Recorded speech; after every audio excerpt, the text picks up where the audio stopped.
doon sa aming sinakyan, ay naipasya namin na bisitahin din ang ating Vice President. Para sa akin po wala naman pong masama siguro. Naipaliwanag ko lamang doon na I was running as an independent. Talaga naman po. So if I associate myself even personally to our public figures, at sinabi ko nga po doon, I can relate myself even personally, and even unity can begin in a handshake.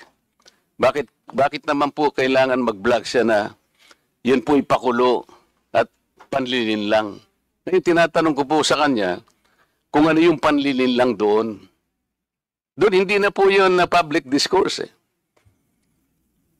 Sana man lang kung sinabi niya yung pagka-handshake, mali. Okay lang yun Kagaya po nung sinabi ko rin kanina, na may nakitandem po sa akin isang senatorial aspirant. Hindi naman po ako yung gumawa ng billboard. Tinatawad ko na po yung female blogger na yun Kasi kasama po yun sa ating buhay bilang public servant. Yan po talaga ay protected ng ating saligang batas. Ang medyo masakit lamang po yung nagpapanggap na akala mo responsible sila. Abogado pang naturingan at nagtuturo pala.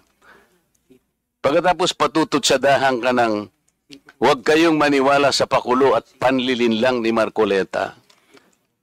Wala naman po siyang maihayag na isang uri man lang na panlilin lang.